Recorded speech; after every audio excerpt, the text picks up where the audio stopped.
We're beginning this time in Dayton, which is just off of Highway 50 in northern Nevada, just a few miles east of Carson City.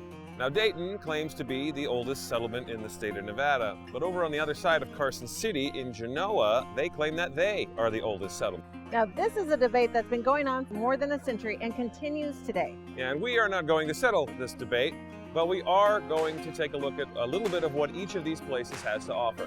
And we're going to begin this trip with a visit to a Comstock ghost town that's making a bit of a comeback. Just a few miles from the center of Dayton, you can find Sutro, a site that remains a popular spot for history lovers. We meet Chris Pattison, who introduces us to a unique remnant of the Comstock mining days. All right, guys, well, this is it. The Sutro Tunnel, and it's not even a tunnel, it's an adit. A tunnel has two ends. You go in and out, right? Sure. An adit is for drainage. The mines in Virginia City, they kept flooding. And they were, at first, were using huge buckets to bring this water out of the mines as they were digging down. Then they transitioned into pumps. Adolf Sutro saw this problem. He's like, well, why don't we just do what they do in Germany, in Prussia, where he's from? So he started this really early 1860s of the idea, and then began October 19, 1869 on this tunnel to drain the mines of Virginia City. It would also ventilate the mines. It would be for safety access. So miners, if there was a fire, the miners had another way to escape out of the tunnel. Ventilation, water, escape, and transportation of ore. Why do they need to drain the water? Well, say you're wanting to dig a footing, right? And you dig that footing, but you're at ground level with the water, and you keep digging and you're hitting water, you can't make any ground. So you have to pump that water out so you can dig your hole. Well, instead of having to pump that water out and burn just thousands of cords of wood to run those machines, those pumps, just let it drain naturally. We're at about 1,600 feet below Virginia City right now, and it goes almost perfectly straight for almost 4 miles to underneath of Virginia City. What I'm hearing is this flowing water coming out of this tunnel, and it is not a trickle. It's a pretty good flow. That surprises me. Well, this water is going to continue to run indefinitely. Right now, the water runs under our feet where we're standing here and goes over to the Sutro Pond. In the Mount Davidson, it's an aquifer, naturally occurring aquifer that's geothermal. This water's hot. When it first came out in 1879, Adolf Sutro released the gates, let the water flow out, and it says in the book, and he was engulfed in a huge cloud of steam, and he measured the water temperature, and it was at 104.5 degrees Fahrenheit. Oh, wow. That water back there is at 120, 140 plus. It's all geothermal. Wow. And it's going to continue draining forever. So he could have, instead of the Sutro Tunnel, could have created the Sutro Hot Spring. He could have, And made a big pool. We could be soaking in it right now. Maybe one day we can have that as a fun attraction, but not yet.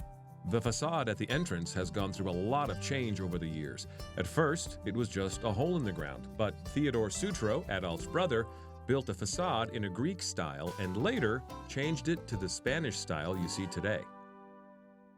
So what was the point of a facade on a tunnel like this? It was a sales pitch. That's really what it is. So most of your drainage adits, your tunnels, you just see a hole in the ground, right? Yeah. Well, Theodore Sutro was wanting to sell this project. He didn't sell it until after his brother Adolf Sutro, who made everything, after he passed away. Then Theodore Sutro sells it. It's curb appeal. Curb appeal. Yeah. Got it. I watched a few DIY shows. I know how you make your house look nice for people who want to buy it. That makes sense. So what does the 1888 stand for on the top? So 1888 is the year that this facade was built. October 19th, 1869, Adolf Sutro did the first pig strike. Then 1879 is when he finally released the gates. So it took him 10 years to build this tunnel. Seems like that kind of determination deserves some respect, and the Friends of the Sutro Tunnel are providing it. They're making a big effort to restore this area, and that includes the inside of the tunnel. There's 4 miles of timbers that are collapsed and rotting in that tunnel. Amazing to think. There was a huge collapse right in the front here. So people couldn't fit in, it wasn't safe, the air wasn't safe, we just didn't know what was back there. So we wanted to send in a drone to see what would happen. These drones aren't your standard Amazon drones that work off a GPS. These are underground specialty drones. We sent that drone in and it tested the air quality. We found out that's safe. We saw past that collapse. It was assumed that the tunnel was just caved in. It was just water was trickling out. we found it was wide open behind that collapse. Oh, wow. At that point, they could seriously start their restoration efforts, so Chris and his team went to work, first raising money, then using the original drawings from Sutro himself to fashion the structure just as it was originally intended.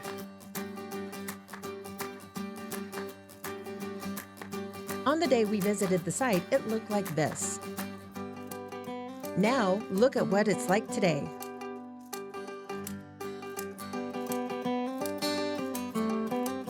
All of this work was done just like it was in the old days, with a few exceptions for modern construction standards.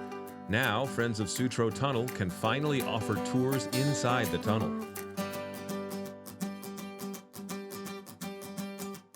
Now, they're not finished by any means. The restoration continues full force with plans that will transform the site over the next several years. What we want to get to eventually is have a walk-in museum, have it climate controlled. This is one of the few buildings on site that has electricity. We also have some displays of our historic items that we find. It looks like a museum right now. Yeah. Yeah, we're working on it. It's at museum level, but we want to get just a little bit better.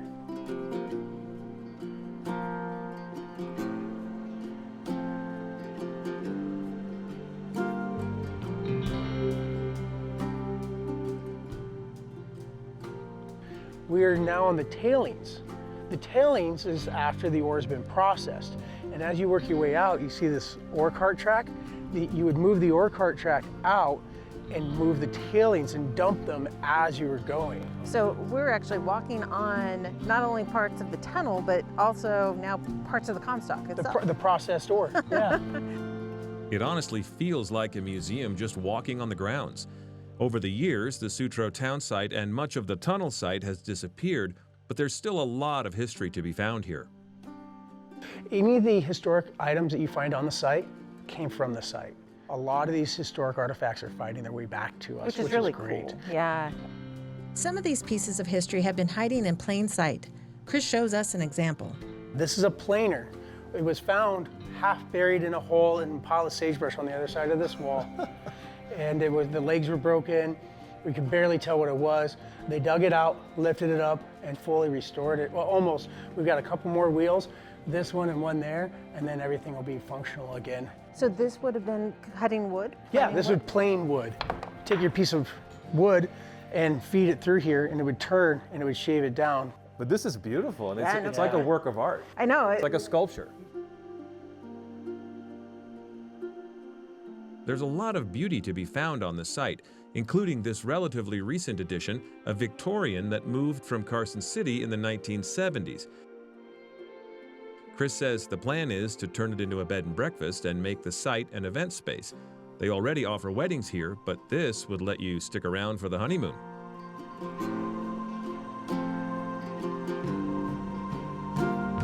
You've made this really appealing. And And it's not me, it's our volunteers. And I gotta say a thank you out there, a shout out.